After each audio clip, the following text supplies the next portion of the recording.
영광의 하나님을 뵙는 복된 주일 예배의 자리에 나오신 성도 여러분들을 우리 주님의 이름으로 환영합니다. 이제 우리 다 함께 사도신경으로 우리의 신앙을 고백하심으로써 6월 11일 주일 예배 하나님께 드리겠습니다. 전능하사 천지를 만드신 하나님 아버지를 내가 믿사오며 그의 아들 우리 주 예수 그리스도를 믿사오니 이는 성령으로 잉태하사 동정녀 마리아에게 나시고 본디오 빌라도에게 고난을 받으사 십자가에 못 박혀 죽으시고 장사한 지 사흘 만에 죽은 자 가운데서 다시 살아나시며 하늘에 오르사 전능하신 하나님 우편에 앉아 계시다가 저리로서 산 자와 죽은 자를 심판하러 오시리라. 성령을 믿사오며 거룩한 공예와 성도가 서로 교통하는 것과 죄를 사하여 주시는 것과 몸이 다시 사는 것과 영원히 사는 것을 믿사옵나이다. 아멘. 우리 다 함께 일어나셔서 찬송가 57장 우리 하나님을 찬송합니다.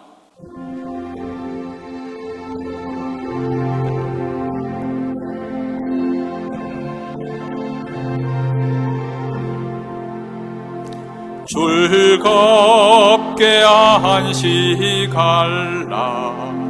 반갑고 좋은 날 내 마음을 변케 하니 즐겁고 기쁜 날 이 날에 천하 만민 아버지 앞에서 참되신 삼위일체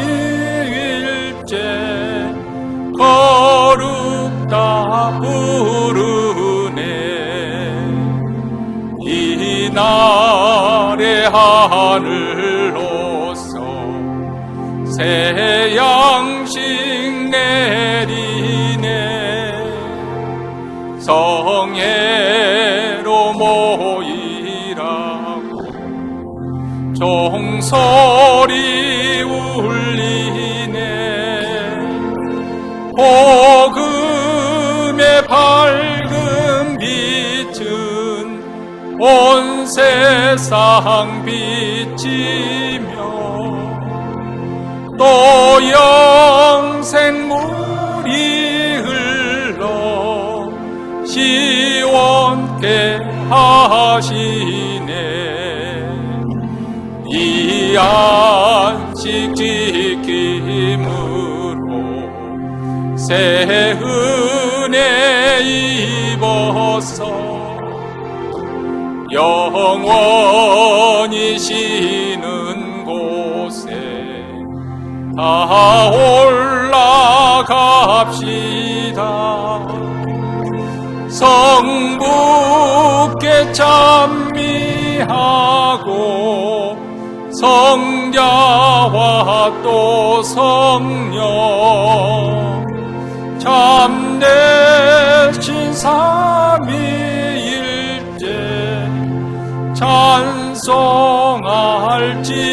찬송할지어다.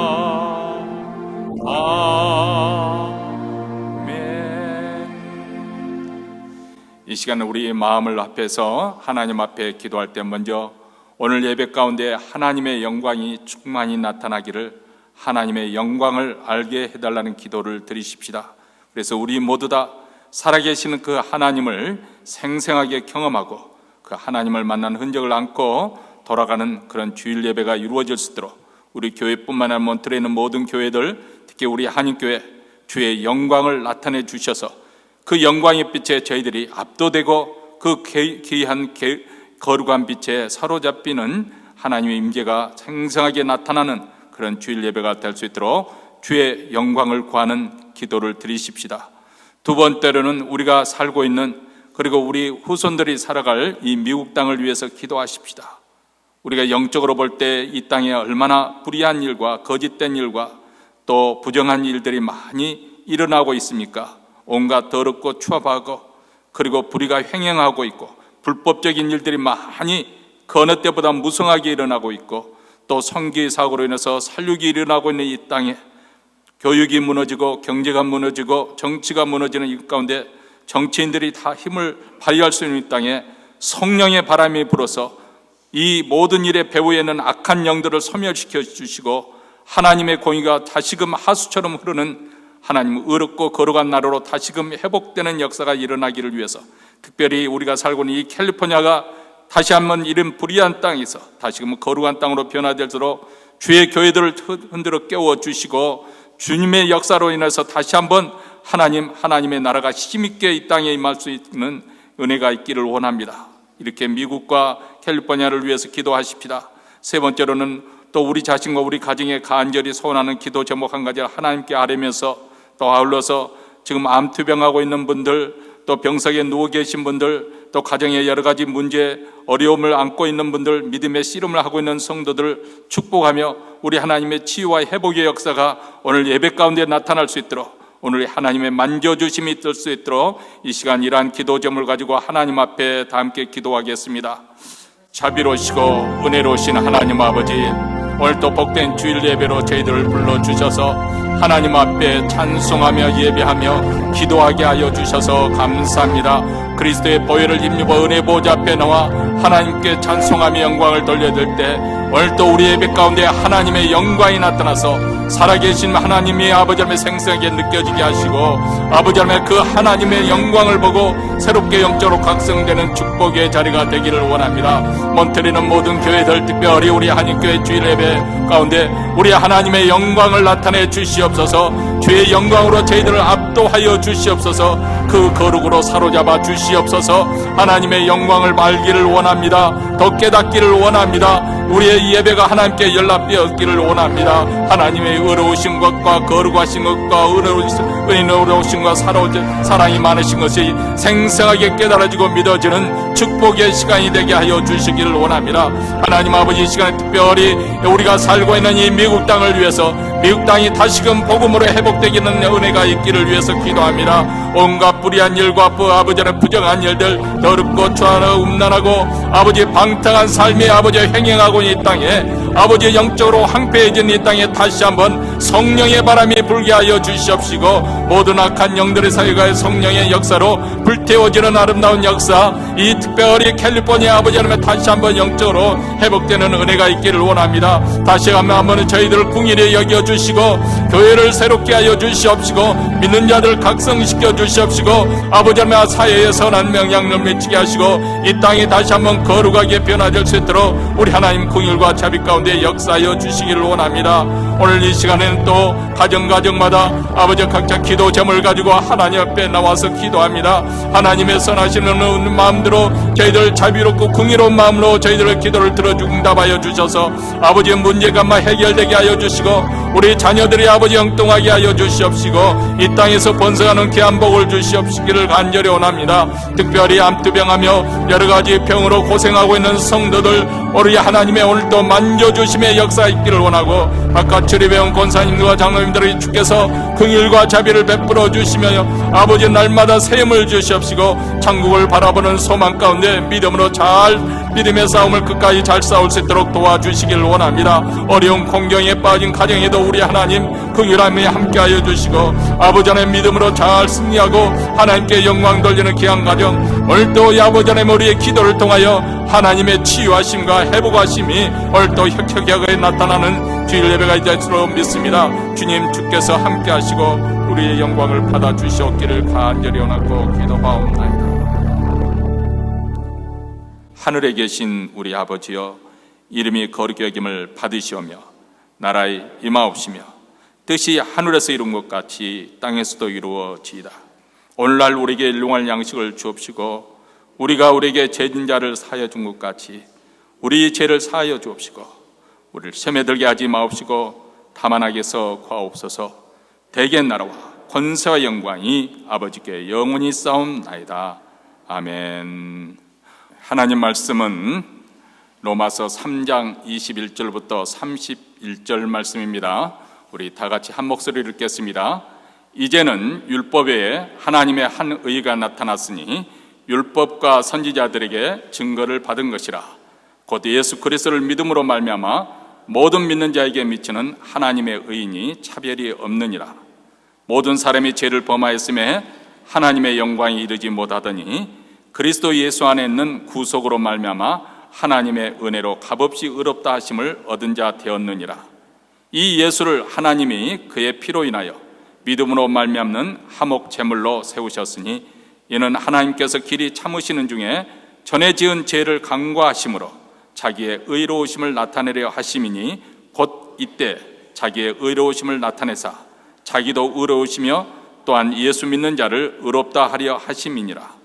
그런즉 자랑할 때가 어디뇨? 있을 수가 없느니라. 무슨 법으로냐? 행위로냐? 아니라 오직 믿음의 법으로니라. 그러므로 사람이 의롭다 하심을 얻는 것은 율법의 행위에 있지 않고 믿음으로 되는 줄 우리가 인정하노라. 하나님은 홀로 유대인의 하나님 뿐이시뇨 또 이방인의 하나님은 아니시뇨 진실로 이방인의 하나님도 되시느니라. 할례자도 믿음으로 말미암아 또는 무할례자도 믿음으로 말미암아 의롭다 하실 하나님은 한 분이시니라. 그런즉 우리가 믿음으로 말미암아 율법을 폐하느뇨 그럴 수 없느니라. 도리어 율법을 굳게 세우느니라. 아멘. 우리가 남에게 기쁨과 즐거움을 주기 위해서 아니면 고마움을 표현하는 그 표시로 그렇게 하는 행위 중에 한 가지가 선물을 주는 것이지요. 아무런 기대가 없었는데 너무나 뜻밖의 선물을 받으면 얼마나 우리가 기쁘고 즐겁습니까? 그 선물이 뭐 값지다든지 또 아니면은 크다든지 그것과는 상관없이 그 선물을 하는 행위를 통해서 자신의 마음이 드러나게 될 때, 그 마음이 전달이 될 때 그 선물이 참으로 우리에게 기쁨을 주게 될 것입니다. 가령 어린 자녀가 어머니 날이라고 해서 정말 카드로 달랑 하나 색연필로 이렇게 색칠을 해가면서 가지고 와서도 그것을 받는 엄마의 마음이 얼마나 기쁘고 정말 대견스럽습니까? 물론 이제 장성해서 또 어떻게 하다 보니까 일이 잘 풀려가지고 오늘날 선물을 가져왔는데 뭐 포장 보니까 포장부터가 뭐 벌써 다른 거예요. 그래서 열어보니까 우리 여성들이 좋아하는 명품 가방이 들어있습니다. 얼마나 기분이 좋을까? 물론 그 선물 그것 자체도 우리 그 어머니의 마음을 감격스럽게 할 것이지만은 그만큼 어머니의 희생에 대해서 부모님의 희생에 대해서 고마움을 표현하고자 하는 그 자녀의 마음이 전달되기 때문에 더 감격스러운 것이죠. 자, 그 명품 가방을 받았는데 모임 자리에 갔을 때 그 명품 가방을 땅바닥에 놓을까요? 절대 그렇지 않죠. 그래서 이 가방이 명품이냐 아니냐, 명품이냐 짝퉁이냐 그것을 구별하려면 가방을 어디다 놓는가 보면은 안다고 합니다. 땅에다 놓으면은 분명히 짝퉁일 가능성이 큰 거죠. 아마 그런 귀한 선물을 땅바닥에 놓지는 않겠죠. 무릎 위에 언제나 정말 이렇게 모시고 다니겠죠. 사실 이렇게 값비싼 선물, 그 속에 특별히 정성이 담겨 있을 때 우리 마음을 감동함을 주지 않습니까? 그게 우리 마음에 기쁨을 주지 않습니까? 근데 하물며 우리 하나님의 백성들이 하나님으로부터 이 세상에 어떤 값을 매길 수 없는 영생을 선물로 받았다고 한다면, 아니 받았는데 그 감사와 감격은 얼마나 더 클 것인가? 아마도 그 선물의 가치를 진정으로 우리가 깨닫기만 한다면 어쩌면 머리끝부터 발끝까지 전율이 흐르는 것처럼 정말 감격에 겨워 하지 않을까, 그런 생각을 해보게 됩니다. 왜 제가 그런 말씀을 드리냐면 오늘날 많은 사람들이 복음의 가치에 대해서 별로 그렇게 감사하지도 않은 것 같고, 우리가 받은 감격이 얼마나 크고 놀라운 선물인지 별로 그것에 대해서 사람들이 생각을 하지 않는 것 같처럼 보이기 때문에 그렇습니다. 사실 본래 사람들이 그래 왔습니다마는 특별히 코비드를 지나면서 사람들이 너무 세상 일에 더 예전보다 더 현세적인 그런 물질적인 그런 일에 더 몰두하게 되는 것, 몰입하게 되는 것 같습니다. 더 사람들이 물질적화되어 가고 또 더 향락적이고 쾌락을 좇는 그런 것처럼 느껴지는 것, 뭐 저만 그런 느낌을 갖는지는 모르겠습니다만 더 심화된 것 같습니다. 이 지역에는 세상에서 정말 넘버원의 그렇게 랭킹이 매겨질 만큼 아주 유명한 골프장이 있습니다. 전 세계 골프 치는 사람이라고 한다면 뭐 골프 안 치는 분이야 관심이 없겠지만 거기서 꼭 한번 가서 마치 성지순례 하듯이 한번 가서 거기서 골프를 치고 사진 찍고 그 회사 로고가 들리는 모자를 쓰는 것이 아마 자랑이 될 것입니다. 그런데 너무 비싸기 때문에 여기까지 올라오면 또 해외에서 온다면 더더구나 얼마나 비쌉니까? 또 거기서 하룻밤 묵어야 되고 골프를 치는데 돈이 너무나 많이 들기 때문에 그렇게 많이 하지 못하는 것이죠. 자, 그런데도 불구하고 우리 생각에는 코비드를 지나면서 또 어려운 가운데 지나면서 손님이 줄어들어야 될 텐데 거기서 일하시는 우리 장로님이 말씀 들어보니까 코비드 중에서도 손님들이 꽉꽉 들어찬다는 거예요. 얼마나 사람들이 많은지 정말 돈을 긁어 모으겠지요. 여러분, 이런 세상의 흐름을 쫓아가다 보니까 정말 꽤 많은 사람들이 신앙에서 떨어져 나갔지 않았을까 하는 우려를 하게 됩니다. 어쩌면 세상이 더 멋져 보이고 화려해 보이기 때문에, 아니 세상이 더 재밌기 때문에, 아니면 어떤 면에서 더 편리하고 또 안락하고 또 즐거운 인생을 살기 위해서 어쩌면은 신앙에서 멀어진 것이 아닌가 그런 염려를 하게 됩니다. 그렇다면 과연 우리가 전에 들은 우리에게 전수된 이 복음이 그만큼 가치가 없는 것일까? 무시해도 될 만큼 별 볼 일 없는 것인가? 그것을 생각해 보게 됩니다. 베드로전서 1장 18절과 19절에서 사도 베드로는 우리에게 이렇게 말합니다. 너희가 알거니와 너희 조상의 유전한 망령된 행실에서 구속된 것은 은이나 금같이 없어질 것으로 한 것이 아니요 오직 흠없고 점없는 어린 양 같은 그리스도의 보배로운 피로 한 것이니라. 금이나 은 같은 그런 보석으로 보물로서 우리를 구속하신 것이 아니라, 구원하신 것이 아니라 흠도 점도 없는 하나님의 어린 양의 피로 우리를 구원하셨다. 세상의 명품 가방이나 다이아몬드 같은 그런 보석 정도가 아닙니다. 하나님께서는 가장 사랑하시는 독생자를 내어주시기까지, 십자가에 내어주셔서 피를 흘리도록 하시기까지 우리를 어떻게 보면 지독히도 사랑하여서 우리를 구원해 주셨다. 그리고 그 하나님의 사랑에 감전이 되기만 한다면, 그 지독한 사랑에 우리가 사로잡히기만 한다면 그 세상 어떤 값진 것이라도 우리 눈에 들어오지 않습니다. 명품 가방이 눈에 들어오겠습니까? 그런 거 아무것도 아니에요. 심지어는 순교의 자리까지 가지 않습니까? 물론 자기 자신이 원해서 가는 것은 아니고 그 시대의 핍박에 의해서 그런 자리까지 가게 된 것이겠지만, 자신의 생명까지도 아끼지도 않냐하면서 내놓을 만큼 그 소중한 것을 붙잡고 그들은 그 자리에 서게 된 것이죠. 바로 그분이 예수 그리스도십니다. 그분을 통해서, 그분이 십자가의 죽음을 통해서 우리가 엄청난 구원을 받았다는 거예요. 그럼에도 불구하고 우리 구원이 시시하고 별 볼 일 없는 것일까요? 심지어는 자기 생명까지 포기할 만큼 그렇게 소중한 것으로 그렇게 붙잡았던 사람들도 있는데, 오늘날 많은 사람들이, 오늘날 소위 교회 다니는 많은 사람들이 우리가 받은 구원이 별로 시시해 보여서, 오히려 세상이 더 화려하고 좋아 보여서, 그래서 사실 많은 경우에 신앙에서 길을 잃고 갈팡질팡하는 사람들이 얼마나 많을까, 그런 생각을 해봅니다. 사도 바울이 로마에 있는 성도들에게 편지를 쓴 이유가 바로 여기 있을 거라고 생각합니다. 그 시대는 우리 시대와 달리 어쩌면 핍박이 두려워서 쉽사리 복음을 포기하려고 하는 사람들, 신앙을 저버리고 세상으로 나아가려는 사람들, 그런 사람들에게 그들로 하여금 신앙을 굳게 세워주기 위해서 다시 편지를 썼는데, 그들이 복음을 다시 들어야 될 필요가 있다는 것입니다. 오늘 우리도 왜 이렇게 교리같이 딱딱한 내용, 사실 오늘 본문 말씀을 읽어도 무슨 말인지 잘 이해될 수 않을 수 있어요. 왜냐하면 여러 가지 어려운 용어들, 한자어 신학적인 용어들이 등장하기 때문에 읽다가도 도대체 읽으면서도 무슨 뜻이지 하면서 그 맛을 제대로 음미하지 못하고 그냥 물을 넣듯이 지나가 버릴 수도 있습니다. 근데 왜 우리가 다시 이렇게 딱딱한 로마서를 다시 공부해야 되는 것일까? 그것은 복음을 올바르게 깨달음으로써 우리가 받은 이 구원에, 우리가 받은 이 은혜가 얼마나 크고 놀라운 것인가, 그 가치를 알아야만이 세상 그 어떤 것과도 타협을 하지 않고 오히려 세상에서 핍박을 받을 때, 불이익을 당할 때도 신앙을 양보하지 않고 우리가 믿음을 끝까지, 우리 주님이 오시는 그날까지 지킬 수 있기 때문에 그렇습니다.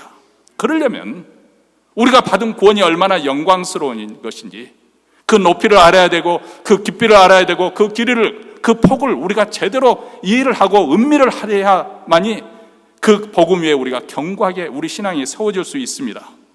그래서 사도 바울은 로마서 1장과 2장과 3장 우리가 지난 시간에 공부했던 것처럼 어떻게 보면 작은 대목에서 하나의 결론이 오늘 본문에 해당되겠습니다만은 가장 먼저 우리 인간의 실존 상태가 어떤 상태에 놓여 있느냐, 이것을 아주 객관적으로 당신은 이러이러했기 때문에 지옥에 갈 수밖에 없다, 그렇게 정죄하는 것이 아니라 지금 현재 인간이 놓여 있는 상태가 어떤 상태인가, 그것을 아주 객관적인 사실로 진술을 하고 있습니다.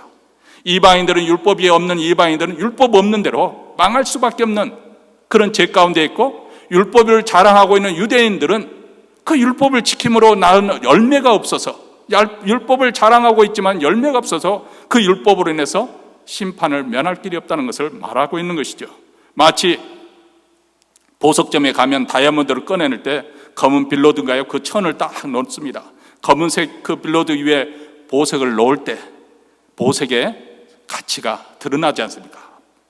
정말 보석이 반짝반짝 아주 사람들의 눈을 쏙 빼갈 만큼 매혹을 시키지 않습니까? 그와 마찬가지로 인간의 실존 상태를 우리가 알아야만이 우리에게 주어진 복음이 얼마나 은혜스러운 것인지 영광스러운 것인지 제대로 그것을 음미할 수가 있는 것이지요. 여러분, 우리 인간은 본래 의롭고 영광스러운 하나님의 형상에 따라 창조가 되었습니다. 그렇기 때문에 우리 인간에게는 모두 거룩과 영광에 이르고자 하는, 하나님의 거룩과 영광에 이르고자 하는 그런 열망이 있습니다. 다시 말하면 우리 인간의 마음속에는 의로에 다다르고자 하는 깨끗한 삶을 사모하는 마음이 있습니다. 그래서 어떤 사람들은 속세를 떠나서 산속에 들어가 돌을 닦지 않습니까? 우리가 잘 알려지는 성철 스님, 이미 고인이 되셨지만은 그분은 자기가 기거하는 암제에 다른 사람들이 출입하지 못하도록 자기의 수행하는 것을 방해받지 않도록 철조망을 쳐놓아서 수행을 쌓았다고 합니다. 16년 동안이나 솔잎가루와 쌀가루만 먹었고, 또 8년 동안은 장좌 불화, 이런 말이 있는데, 다시 말하면 잠을 잘 때 누워 자지 않고 잠을 자더라도 앉아서 그저 그렇게 면박하면서 돌을 닦았습니다. 그가 이렇게 한 것은 결국은 물론 그분의 그 마음을 우리가 잘 알지 못하지만 어쨌든 우리와는 비교할 수 없는 그런 부분에서 그분이 돌을 깨우치고자 한 것은 분명한 사실인데, 그러나 종교적인 의미에서 보면 모든 죄에서 자유하고 정말 구원받은 그런 해탈의 경지, 다시 말하면 의롭게 의로움에 도달하고자 하는 그런 마음이 그 속에 동기가 되었지 않았을까, 그런 생각을 해봅니다. 지금도 인도에 가보면 온갖 기행으로서 자기 자신을 괴롭히면서 고행을 하는 사람들이 다 있는데, 그렇게 하는 이유가 무엇이에요? 그렇게 함으로써 정결하게 되려는 그런 의도가 있는 것이죠. 아니, 어떻게 보면 세상 모든 종교가 자기들이 믿는 그 신적인 존재 앞에서 자기 자신이 받아들여지도록 여러 가지 노력을 아끼지 않는 것이죠. 더 많은 공덕을 쌓고 더 많은 착한 일을 하게 하고 또 고행을 하고, 그렇게 해야만 신하는 존재 앞에서 자기를 내세울 수 있을 거라고 생각하는 것이죠. 이렇게 수고하고 저렇게 또 헌신을 했으니까 하나님이 나를 인정해 줄 것 같고 나를 받아줄 것 같은, 나는 이렇게 다른 사람과 구별되게 살았으니까 다른 사람보다 더 나을 것 같은 그런 생각을 사람들이 하는 것이죠. 유대인들도 마찬가지였습니다.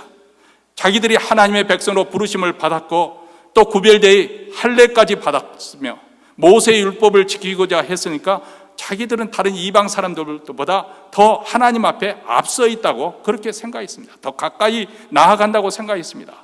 그래서 심판이 있다고 한다면 그것은 이방 사람들에게만 해당되는 상황이지 하나님의 백성인 우리에게는 상관이 없을 거라고 생각했던 것이죠. 우리는 구원받은 백성, 구원은 당연히 유대인들 것이다. 그런데 사도 바울이 로마서 3장 9절에서 유대인이나 헬라인이나 다 제하랬다 이렇게 선언해. 하나님 앞에 우리는 입을 막을 수밖에 없다. 또 20절에서는 율법의 행위로 그의 앞에 의롭다 하심을 얻을 육체가 없나니 율법으로는 죄를 깨달음이라. 하나님의 거룩한 계명으로 우리 자신을 비춰볼 때 마치 엑스레이에다 사진 찍어서 그 속에 있는 것이 드러나는 것처럼, 무슨 병에 걸리는 것도 나타내주는 것처럼, 아, 내가 죄인이구나, 하나님 은혜 아니고는 내가 살 길이 없구나. 그래서 하나님께 나올 수 있도록 율법은 그 역할을 한다는 것이에요. 그 기능이 거기에 있다는 거예요. 그런데 그들은 율법의 행위를 통해서 자기의 의를 쌓아서 하나님께 나아가고자 한 거예요. 그런데 그렇게 해서는 하나님의 의에 도달할 수가 없다는 거예요. 그래서 오늘 다시 한번 23절에서 결론적으로 말합니다. 모든 사람이 죄를 범하였음에 하나님의 영광에 이르지 못하더니, 이렇게 말합니다. 어느 누구도 하나님의 영광에 이를 수 없다. 이것은 고행을 해도, 율법을 지켜도, 수행을 해도, 도를 닦아도 하나님의 의에 도달할 수 없다는 것이에요. 이런 행위 자체를 제가 잘못됐다 부정하는 것이 아니라 그것을 통해서는 불가능하다는 거예요. 그런데 다시 쉽게 이야기하면 아무리 그 사람이 국가대표급 수영 선수라 할지라도 헤엄쳐서 하와이까지는 갈 수 없는 거 아니에요? 헤엄쳐가지고 태평양 바다를 건너갈 수 없는 거 아니에요? 그런 하나님의 지고한 의에는 도달할 수가 없다. 하나님의 영광이 들어갈 수 없다. 그런데 오늘 말씀에 그러나 이제는 우리에게 새로운 길이 열리게 되었다는 거예요. 이게 바로 복음이죠. 지금까지 불가능했는데, 절망적이었는데 복된 소식이 들려왔다는 거예요. 하나님의 의에 이루는 새로운 통로가 나타났다. 그 길이 바로 21절의 말씀입니다. 우리 함께 읽겠습니다.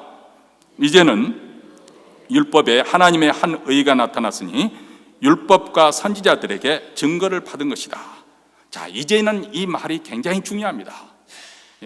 이 단어 하나, 이 부사가 사실 그렇게 중요한 역할을 하지는 않지만은, 그러나 어떻게 보면 아주 분명하게 선을 긋는, 그런 획기적인 선을 긋는 그런 단어가 바로 이제는, 여기 영어성에 보면 but now, 그러나 지금부터는, 그러니까 이전과 다르다는 거예요. 이전까지는 없었는데 이제 길이 열렸다는 거예요. 이전까지는 별의별 수단을 다 동원해서 하나님의 의에 이루고자 노력을 했는데, 자기 자신을 스스로 구원에 이루고자 했었는데, 또 그렇게 할 수 있다고 믿었었는데 그것은 불가능한 일이었고, 이제는 새로운 길이 열렸는데 그 길이 무엇이냐? 하나님의 의다. 하나님의 의라는 것은 하나님으로부터 오는 의로움, righteousness, 그렇게 말합니다. 이전에 모든 시도가 왜 실패로 끝났을까요?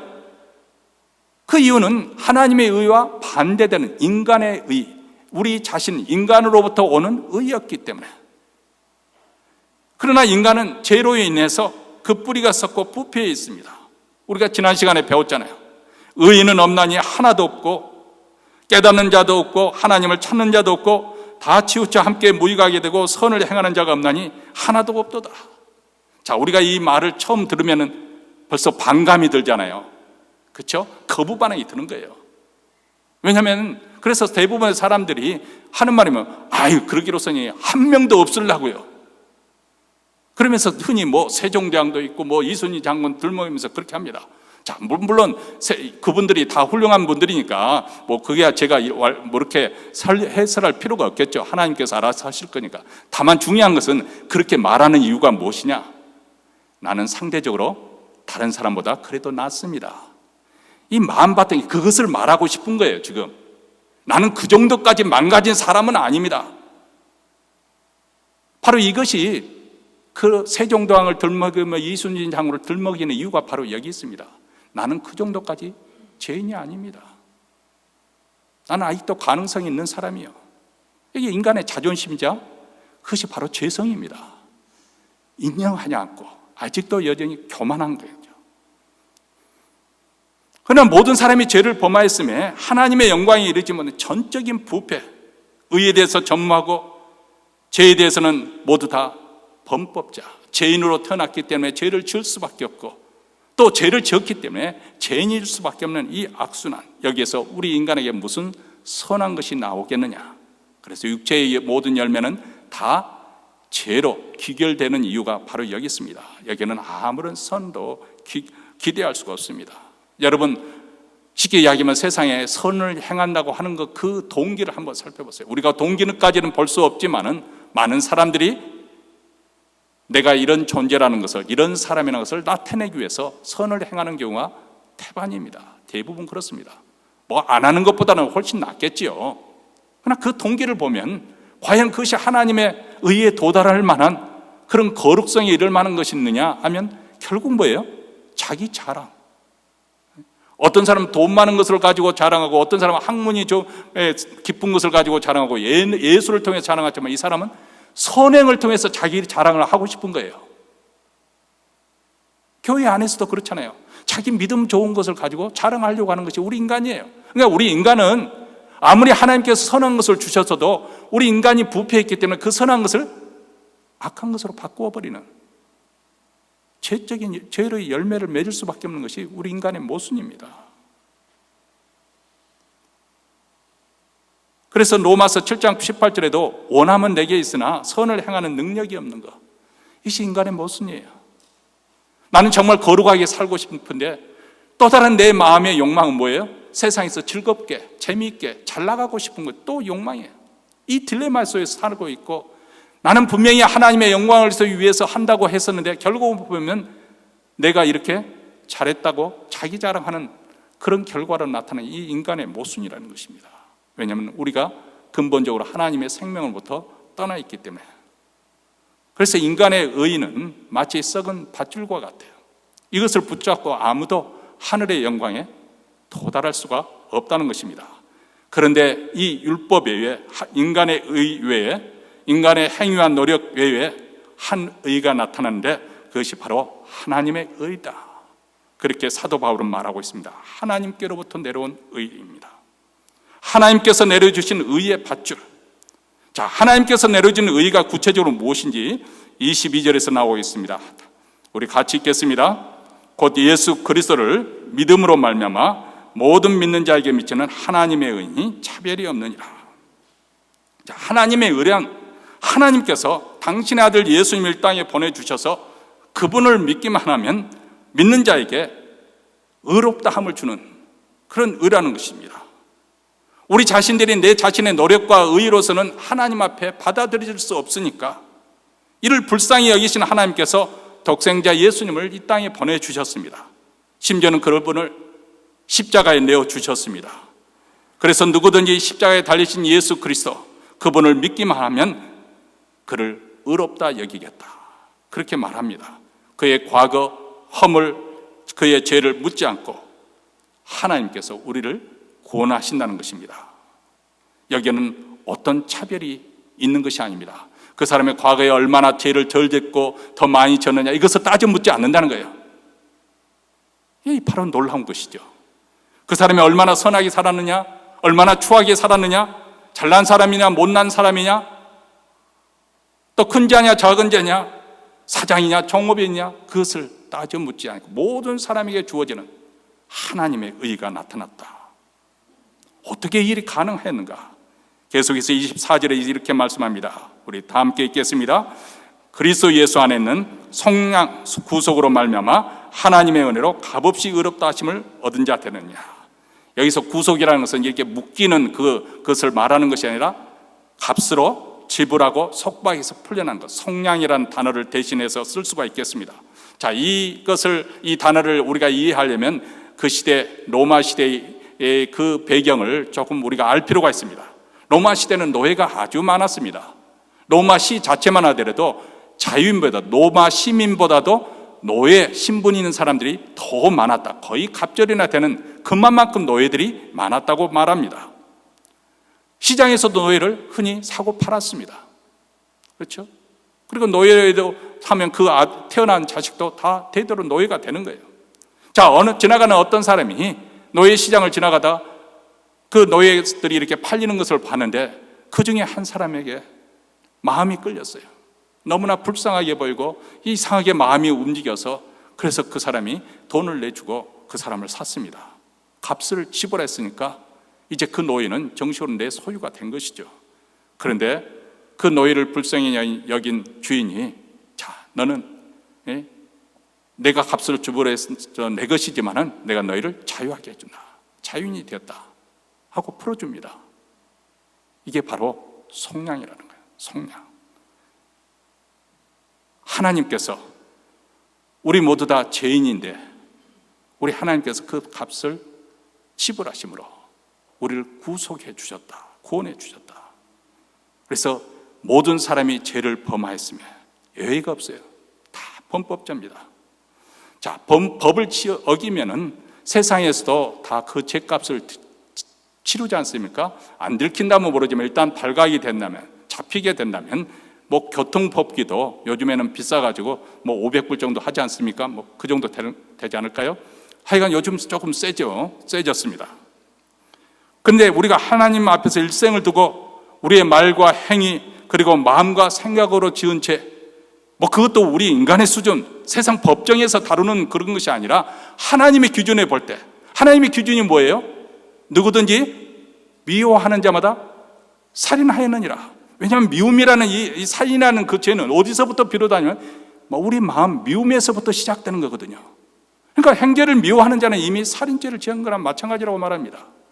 간음을 짓자, 간음 내가 하지 않았으니까 간음죄를 어기지 않은 것이 아니라 여인을 보고 음욕을 품은 자마다 이미 간음죄를 지었느니라.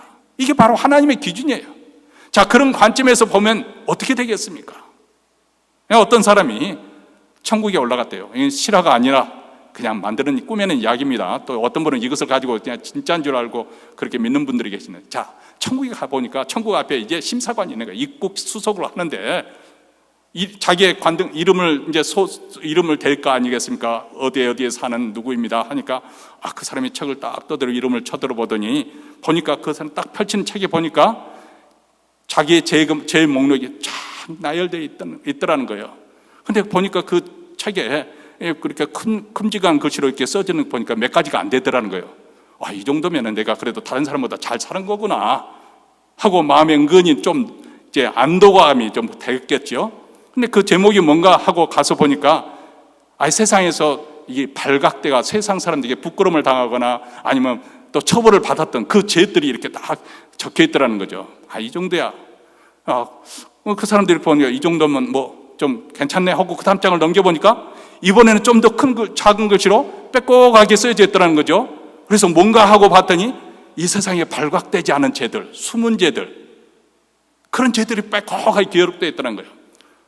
그래서 얼굴이 조금 화끈하고 달라오더라는 거죠. 내가 죄를 많이 졌구나.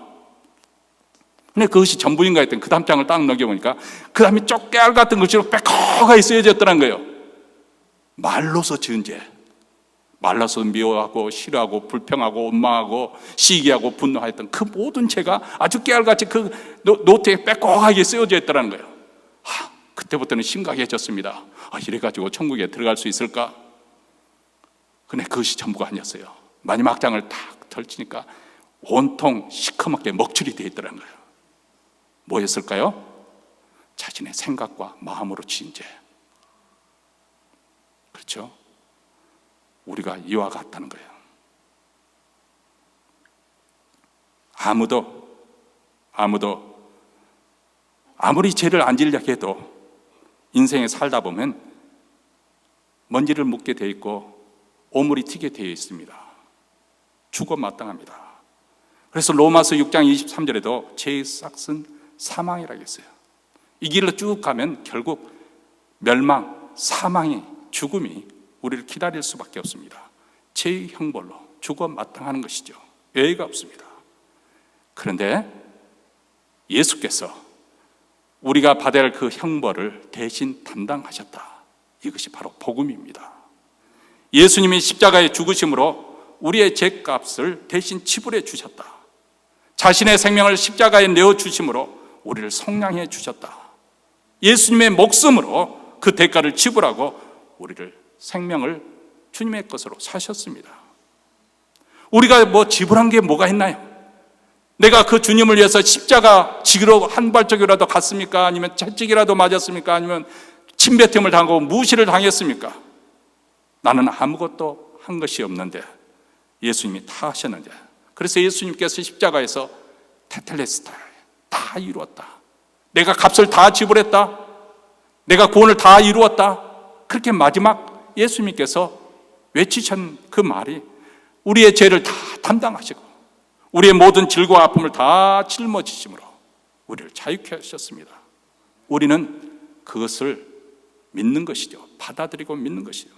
그리고 그것을 믿음으로 말미암아 하나님께서는 우리를 의롭다, 그것으로 인해서 우리의 모든 죄를 다 사해 주시고 나음을 주시고 평화를 주시고 새 생명을 주시고, 이 모든 것이 바로 하나님의 은혜로 주신 거예요.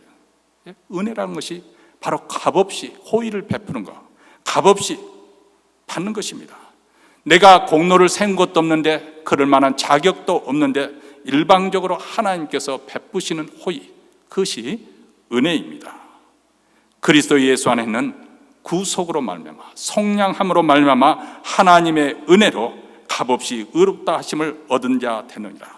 값없이, 우리가 값을 지불하지 않은데 값없이 우리를 의롭다 하심을 우리에게 주셨다.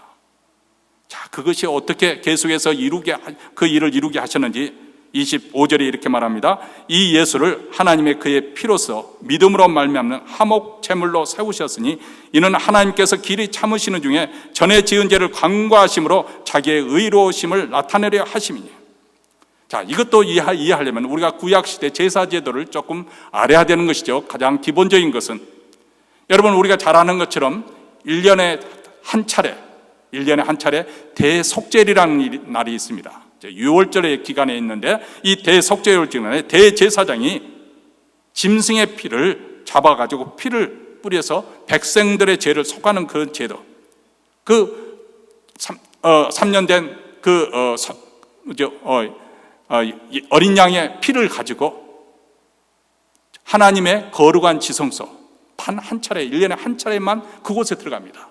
그것은 하나님의 영광이 나타나는 바로 하나님의 법궤, 언약궤가 그곳에 놓여 있는데, 그 언약궤 뚜껑 되는 부분, 천사들이 서로 스랍들이 이렇게 마주보는 그 형상으로 금으로 쳐서 만들었는데, 그곳에 피를 뿌리는 거예요. 그것을 통해서 하나님께서 이스라엘 백성들의 죄를 사하시는 거예요. 제사함의 은총과 하나님께서 주는 축복을 가지고 제사 지낸 후에 제사장이 이스라엘 백성들을 향해서 또 축복을 하는 것이죠. 왜 그런 제사를 지내느냐? 왜냐하면 죄의 형벌은 뭐라 했어요? 죄값은 사망이에요.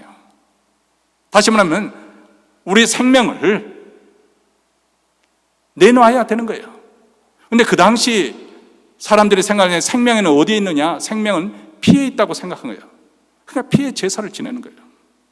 그래서 점없고 흠없는 어린 양을 잡아서 깨끗한 피를 그 제단 위에 뿌리는 거예요.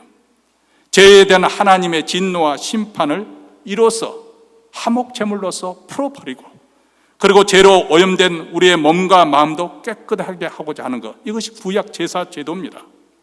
근데 그 짐승의 피라고 하는 것은 아무리 깨끗한 어린 양, 흠도 없고 점도 없는 어린 양이라고 하지만은 그 짐승은 일시적이고 한계적인 거예요. 근데 제사장들도 매번 대제사장도 죽으면 또 바뀌는 것 아닙니까? 이 말은 완전하지 않다는 거예요. 그것은 장차 올 완전한 화목 제물, 어린 양 예수를 예표하는 사건입니다. 그리고 마침내 때가 되므로 하나님께서 당신의 독생자 예수님을 화목 제물로 내어주셨다. 죄 없으신 하나님의 아들 예수님을 희생제물로 십자가에 내어주심으로 그분의 거룩한 피로서 우리의 더러운 죄를 다 속여주셨다. 여러분, 예수님의 피는 우리 인간과 같이 평범한, 물론 그분이 우리 인간의 똑같은 형상을 입고 이 땅에서 우리와 똑같은 모양으로 사셨지만은 그분의 피는 일반적인 우리 피와 다릅니다. 엄밀하게 하면은 그분은 하나님의 피입니다. 그렇게 말할 수 있어요.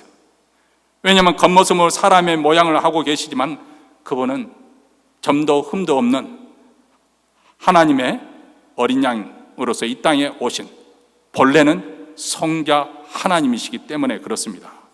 그리고 그분이 이 땅에 태어나실 때는 아담의 혈통을 따라서, 아버지의 혈통을 따라서 이렇게 태어난 것이 아니고 성령으로 말미암아 잉태되었다. 다시 말하면 죄로 오염되지 않았다는 거예요. 성결한 피입니다. 그 예수의 피가 더럽고 오염된 우리 피를 능히 깨끗하게 하는 것이죠. 이것이 어린 양 피의 보혈입니다. 예수님의 보혈의 능력을 믿을 때 내 안에 예수님의 피가 들어와서 내 모든 더럽고 오염된 나의 피를 다 씻어 주십니다. 청소해 주십니다. 내 몸에 돌고 있는 그 죄의 독성을 제거해 주시는 것이죠. 그래서 예수를 믿게 되면 우리 삶이 달라지고 변화가 일어나는 이유가 바로 여기 있습니다. 우리 마음속에는 악한 것을 품고 있다 할지라도, 독을 품고 사는 사람이라 할지라도 예수를 믿게 되면 그게 사라지는 거예요. 미움의 독성이 물러가게 되고, 시기심의 독성이 사라지게 되고, 낙심과 패배의 독이 거치게 되고, 음란의 세력이 무너지고, 대신 하나님의 사랑과 용서와 평강과 기쁨, 그리고 성결과 거룩의 영으로 충만하게 되는 거예요. 무엇이요? 예수님의 피가 우리의 속사람을 이렇게 바꿔놓는 것이죠. 내 안에 도대체 무슨 일이 일어난 것일까요? 예수의 피가 내 안에 들어온 거예요. 내 안에 아담의 피로 물들어 있던 나를 예수의 피가 수혈이 되어서 우리를 정하게 만들어 주시는 거예요. 내 생각이 깨끗해지는 것이고, 가치관이 달라지는 것이고, 내 마음의 소원한 바가 달라졌어요. 열망하는 것이 달라졌어요. 옛날에는 내 눈에, 죄송합니다만 명품 가방이 눈에 들어왔는데, 이제는 그런 것이 진짜 하찮아져 버린 거예요. 더 이상. 왜냐하면 내 입맛이 달라진 거예요. 내 입맛이. 정말 내가 부러워하는 사람은 예전에는 세상에서 잘 나가는 사람들, 부자로 사는 사람들, 그런 사람들이 부러워요. 근데 내가 예수님의 피로서 내 가치관이 달라지고 세계관이 달라지게 보니까 믿음 좋은 사람들, 주를 위해서 죽도록 충성하는 사람들, 주님을 정말 사랑하는 사람들이 부러운 거예요. 나도 저렇게 믿어야 될 텐데, 저 사람들은 나도 저런 신앙을 가졌으면 좋겠다. 부러워지는 거죠. 마음의 소원이 달라지고, 본질이 바뀌어지고, 근본이 바뀐 거예요. 이것이 내 노력으로 된 거, 내 수양으로 되고, 내 고행으로 이루어지는 것이 아니라, 훈련을 받아서 하는 것이 아니라 예수님의 피가 나를 변화시켜 주신 것이에요. 화목제물로 오신 예수님의 피를 내가 받아들인 것인데, 그 피가 나를 새롭게 만들어 주신 것이죠. 왜 하나님께서 이렇게 자신의 아들 독생자를 희생하시면까지 내어주시는 것일까? 25절부터 26절에 이렇게 말씀하고 있습니다. 자기의 의로우심을 나타내려 하심이니 곧 이때 자기의 의로우심을 나타내사 자기도 의로우시며 또한 예수 믿는 자를 의롭다 하려 하심이라. 자, 이것은 무슨 말이냐면, 우리 인생이 이미 말씀드린 것처럼 딜레마에 빠졌다고 했지 않습니까? 우리 스스로 우리 자신을 구원할 수가 없어요. 우리 자신이 거룩에 이루고자 하자면 내 안에는 거룩을 이루고자 하는 마음도 있지만, 세상에서 저소한 욕망에 따라서 세상을 즐기고 싶은 그런 마음도, 그러니까 내 마음에는 거룩한 성자의 마음도 있지만 더러운 탕자의 마음도 동시에 가지고 있는 거예요. 이것이 인간의 모순이고, 이것이 우리의 딜레마예요. 우리의 죄값을 치르자 하면 나는 죽어 마땅합니다. 하나님의 공의, 그것을 집행하자면 죄인은 죽여야죠. 그 죄값을 찾아야 될 거 아니겠습니까? 그런데 만약에 하나님의 공의를 집행한다면 이 세상에 살아남을 사람이 없습니다. 하나님의 사랑은 우리를 불쌍히 여기시는 것이기 때문에. 그런데 이게 딜레마예요. 하나님의 공의와 하나님의 절대적인 사랑을 조화를 이룰 수가 없잖아요. 죄인을 그저 용서한다 해버리면 하나님의 공의가 무너지는 것이고, 그렇다고 해서 하나님의 공의대로 집행해버리면 죄인들은 다 죽어야 되는 것인데, 그 다음에 얻을 것이 뭐가 있겠어요? 그래서 하나님께서 이 문제를 해결하기 위해서 허락해 주신 것이 바로 예수님을, 하나님의 아들이신 예수님을 십자가에 내어주신 것입니다. 우리의 형벌 대신 예수님께서 십자가에서 하나님의 진노를 다 담당하시고 심판을 다 담당하시고, 동시에 그것을 통해서 하나님께서는 우리를 구원하시는 것입니다. 더 이상 우리에게 정죄함이 없습니다. 심판이 넘어갔습니다. 하나님의 아들을 제물로, 화목제물로 내어주심으로 이로써 하나님도 의롭다함을 받았고 우리 믿는 자들도 의롭다함을 받을 수가 있는 거예요. 무엇으로요? 내 의로가 아닌 하나님의 의로 우리가, 그래서 그것을 가리켜서 칭의라고 하는 justification, 칭의, 득의가 아니라 내가 의롭다함을 득의 얻은 것이 아니라 칭의, 하나님께서. 왜냐하면 죄값을 이미 지불했기 때문에 재판장에서 하나님께서 법정에서 나를 not guilty, 무죄하다, 그렇게 선언해 주신 거예요. 의롭다고 하신 거예요.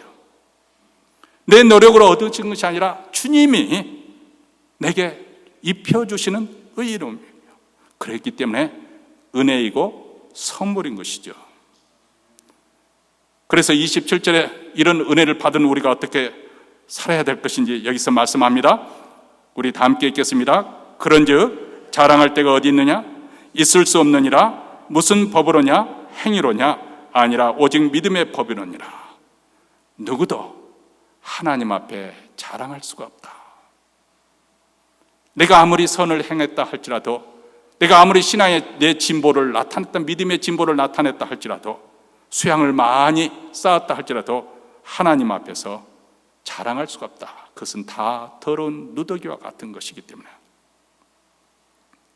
그래서 오직 믿음으로, 율법이 아니고 행위도 아니고 노력도 아닌 오직 믿음으로 우리가 구원을 받고 믿음으로 의롭다함을 받았다. 28절입니다. 그러므로 사람이 의롭다 하심을 얻은 것은 율법의 행위에 있지 않고 믿음으로 되는 줄 우리가 인정하노라.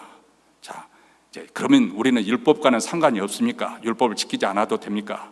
나중에 제일 마지막 절에 보면 아니라 율법은 폐해지는 것이 아니라 오히려 굳게 세우느니라. 그것이 어떻게 그런 일이 일어날 수 있는지 계속해서 우리가 생각해 보겠습니다. 자, 여기서 하는 말은 아무도 하나님 앞에 자랑할 수 없다. 거룩하신 하나님 앞에 우리는 부끄러운 존재고 수치스럽고 가증한 모습밖에 없는데, 이런 나를 예수님의 피가, 예수님의 보혈은 나를 깨끗하게 씻어주시고 나의 과거의 모든 죄의 목록을 다 도말해버렸습니다. 없애버려 주셨어요. 그것을 잊어버린 것이 아니라 기억하지 않는다고 했어요. 잊어버리는 것하고 기억하지 않는 것하고는 상관은 다른 것입니다. 잊어버린다는 것은 세월이 지나니까 그 사람에 대해서 내가 그 사람이 나한테 해를 끼쳤지만 내가 잊어버리고 사는 거예요. 그러나 그 사람 볼 때 다시 생각나죠. 저 죽일 놈. 생각나는 거 아니겠어요? 근데 하나님이 우리 죄를 용서하실 때는 잊어버리는 것이 아니라 기억하지 않겠다. 내가 무슨 죄를 지었는지 내가 기억하지 않겠다. 놀라운 것 아니에요?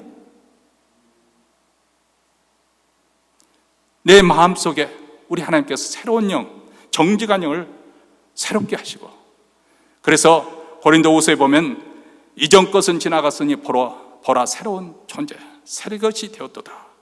새로운 존재, 새로운 피조물이 되었습니다. 새로운 인생. 이것이 바로 예수님의 보혈로, 하나님의 은혜로 되어진 것이죠. 그래서 이제는 누구든지 자기 의를 자랑하지 말라. 그리고 그것으로 인해 다른 사람을 차별하지 말라. 심지어는 자기 의를 자랑할 때 우리가 조금 전에 말씀한 것처럼 사람은 선한 것도 악용하는 그런 경향이 있다고 했습니다. 우리가 믿음으로 구원을 받았습니다. 그 말이 틀린 말은 아니에요. 성경에 기록된 말이기 때문에. 그런데 우리 인간은 그것을 어떤 식으로 또 이해를 하기 시작하냐면, 내가 믿음이 좋아서. 그렇게 되니까 결국 내가 구원에 관해서 일조를 한 것이 아닌가, 이게 자기 의가 되는 거예요. 그래서 마치 훈장을 다는 것처럼 자기 믿음이 좋은 것으로 다른 사람을 차별하는 거예요. 이럴 수가 있다, 그 말입니다. 근데 우리가 믿음으로 구원을 받았다는 이 말의 뜻은 무슨 말이냐면, 우리 믿음이 좋아서 구원받았다는 그 말이 아니라 우리 믿음의 대상이신 예수 그리스도 안에서 하나님께서 우리에게 은혜를 베풀어 주셨다는 거예요. 이 믿음이라는 통로를 통해서. 그러니까 중요한 것은 우리의 믿음의 대상이 되시는 예수 그리스도 안에서 하나님께서 어떤 일을 행하셨는가, 그분의 구원의 행위를 통해서, 그 행위를 우리가 믿음이라는 것을 통해서 받아들이기만 하면 우리의 구원이 이루어지고 의롭다함을 받는다는 거예요. 이 구원은 하나의 통로입니다. 여러분, 말씀의 결론을 맺습니다. 세상은 화려한 것을 자랑합니다. 재물을 자랑하고, 성공을 자랑하고, 권력을 자랑하고, 자신의 재능을 자랑하고, 자신의 배경을 드러내고 자랑하려고 합니다. 심지어는 신앙 안에서도 자기 의의를 드러내려고 하는 것. 우리가 많은 종교에서도 나타내 볼 수 있는 것이 바로 그거잖아요. 내가 이만큼 고행을 했다, 내가 이만큼 도를 닦았다, 내가 이만큼 수행을 해서 진보를 나타내, 그것을 가지고 자랑합니다. 자기 것으로 가지고. 그래서 든든히 살려고 합니다. 그런데 복음의 영광을 깨달은 사람들은 더 이상 자기를 자랑하지 않습니다. 구원의 감격을 맛본 사람들은 더 이상 자기를 드러내려 하지 않습니다. 예수님의 십자가를 자랑하고 우리를 값없이 의롭다 하시는 하나님의 은혜를 높여드립니다. 이런 은혜를 깨닫고 자각한 사람들이 감사해서 율법을 자발적으로 기쁜 마음으로 지키는 것입니다. 우리가 신앙생활 하다가 뭐가 잘 안 되면 우리는 대개 어떤 부분부터 다시 시작하려고 하냐면, 내가 더 기도를 해야 되는데, 내가 더 말씀을 더 열심히 공부해야 되는데, 내가 더 봉사를 많이 해야, 신앙생활을 열심히 해야지, 그렇게 다짐을 하죠. 그런데 그 다짐대로 또 안 되는 거예요. 그러면 더 좌절을 해요. 나중에는 애따 모르겠다, 뭐 아무개 집사도 보니까 적당히 하던 나도 그렇게 살겠다, 그렇게 포기하면서 그냥 세상과 적당히 합해서 타협해서 적당히 정말 술에 물 탄 듯 물에 술 탄 듯 그런 식으로 신앙생활하는 사람들 의외로 많습니다. 왜 그런 현상이 생길까요? 복음을 잘못 이해하기 때문에. 자, 우리가 언제 어디서부터 신앙의 슬럼프에 빠지고 침체에 빠지면 우리가 돌아갈 지점이 어디입니까? 나의 의로서 우리가 구원받은 것이 아니라 하나님이 독생자 예수 그리스도를 십자가에 내어주시며 우리가 은혜를 받은 거죠. 우리가 구원을 받은 거예요. 바로 그 지점이에요. 그것이 너무나 감격스럽고 감사해서 내가 잘한 것이 뭐가 있나요? 주님을 위해서 내가 헌금을 했으면 얼마나 했으며, 봉사를 했으면 얼마나 봉사했고, 희생을 했으면 얼마나 희생했고, 내가 의를 위해서 피 흘리기까지, 죄를 위해서 대항하여 싸웠으면 얼마나 피 흘리기까지 싸웠습니까? 그런데 그럼에도 불구하고 내가 수없이 실패를 하고 수없이 망가졌지만은 그럼에도 불구하고 내가 과거에 얼마나 행편한 죄인인가 그것을 따져 묻지 않냐고 우리 하나님께서는 예수를 믿는 나에게 깨끗게 해주신다. 모든 죄에서 다 도말해 주시고 깨끗게 해주시고 나를 새 출발할 수 있도록 매일 새로운 은혜로 새 출발이 가능하도록 하나님께서 해주십니다. 이 은혜가 있으면, 이 감사가 있으면 우리가 다시 일어날 수 있는 힘을 얻게 되는 거예요. 여기서부터 우리가 새 출발이 다시 이루어지는 것입니다. 여기서부터 우리가 다시 신앙에 열심을 내는 것이고 하나님 나라에 충성하게 되는 줄 믿습니다. 이 은혜로, 이 복음으로 사시는 우리 모두가 되시기를 주의 이름으로 축원합니다. 기도하겠습니다.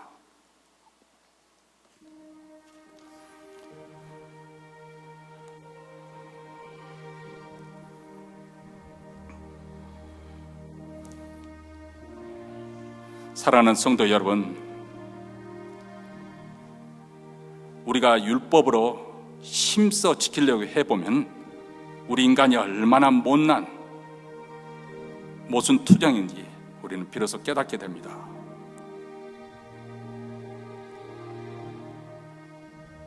우리가 하나님의 말씀대로 심할 정도로 순종해 본 적이 없기 때문에 복음이 그렇게 시시해 보이는 것이고 우리의 구원도 그렇게 별 볼 일 없는 것처럼 느껴지는 것입니다. 한번 율법을 지키겠다고 다짐해보고 하나님 말씀대로 살겠다고 순종을 결심해보고 한번 노력해 보십시오. 그러면 우리는 절망하게 될 것이고 우리로 인해서 실망하고 절망한 그것으로 인해서 우리는 밑바닥에 내려앉을 때 비로소 복음이 달콤하게 느껴질 것이고 복음이 복음답게 받아들여지게 될 것입니다. 여러분 가운데 혹시 신앙의 그 어떤 언저리에서 실망한 나머지 중도에 주저앉지는 않았습니까? 낙심하고 침체에 빠져 있지는 않지 않습니까? 그렇다면 복음으로 다시 돌아가십시오.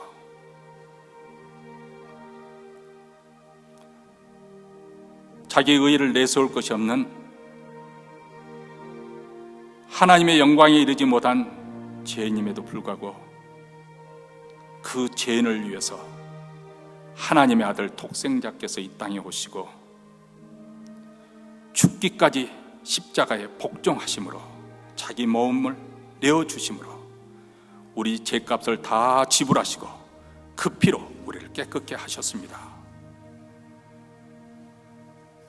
이 복음으로 하나님의 은혜를 깨닫고 그 하나님의 은혜를 누리고 그 구원의 감격 속에 사는 우리가 되어서 그분을 위해서, 그 나라를 위해서 충성하는 우리 모두가 되기를 주의 이름으로 축원합니다.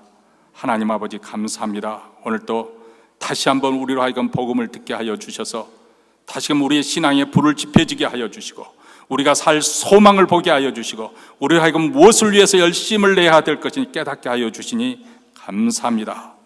하나님, 우리 자신의 나태함과 어리석음과 우리 거짓됨을 다 주님께서 아시오매 오늘 또 성령의 감동하심을 통해서 하나님의 우리의 은혜의 전부입니다. 하나님 없이는 아무것도 아님을 우리가 고백하며 하나님 앞에 나옵니다. 있는 모습 그대로 주님 앞에 드러내며 하나님의 영광의 빛에 비춤을 받기를 원합니다. 우리를 받아주시고 우리를 새롭게 하시고 새 출발 이루어지게 하시고 새로운 열심을 가지고 주를 위해 살게 하옵소서. 이제 예배 순서에 따라 정성껏 준비한 예물을 하나님께 믿음으로 바쳐드립니다. 우리에게 주신 은혜가 너무 감사해서 감사의 마음으로 드리고 또 이 예물이 쓰는 것보다 우리 주 예수 그리스도의 복된 소식이 땅끝까지 전파되어 저들 또한 우리처럼 놀라운 구원의 감격을 누리도록 하도록 특별히 우리 북한 동포에까지 이 복음의 역사가 일어나기를 위하여 이 교회가 쓰임받기를 원하며 주님께 바쳐오니 주님 받아 주시옵소서. 우리 구주 예수 그리스도 이름으로 기도합나이다. 아멘. 우리 다 함께 일어나셔서 찬송가 193장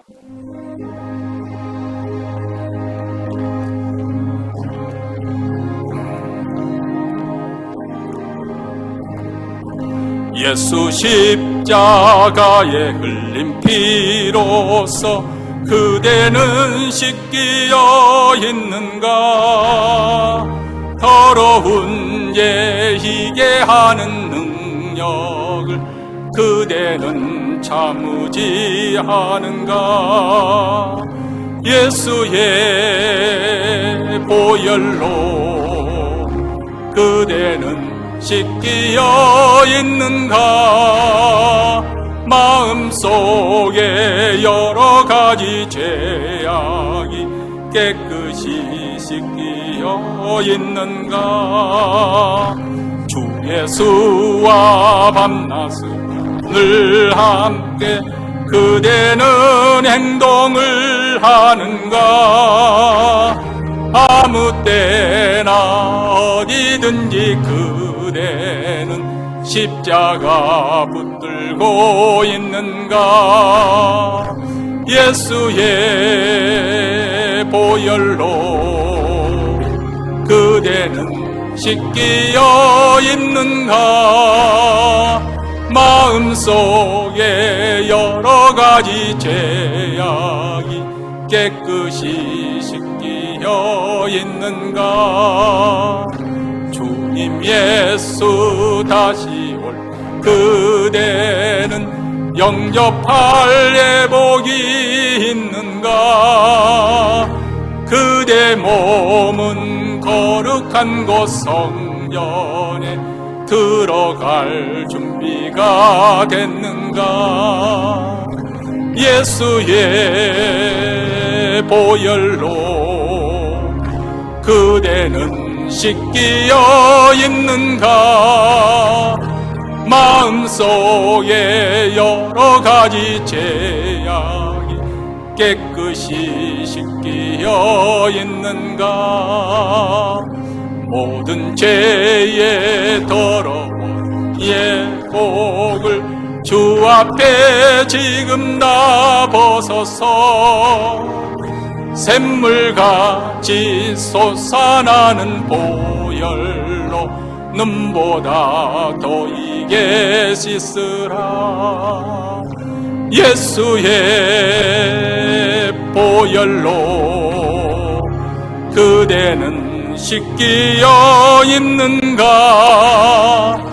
마음속에 여러 가지 죄악이 깨끗이 씻기어 있는가? 이제는 우리 구주 예수 그리스도의 은혜와 하나님 아버지의 무한하신 사랑과 성령의 교통하심이 값없이 의롭다함을 받고 그 감격과 감사로 그리스도와 그의 왕국을 위하여 죽도록 충성하고자 다짐하며 이 자리를 떠나는 사랑하는 주의 백성들, 그 가정과 기업과 교회 위에 영원토록 함께 있을지어다. 아멘.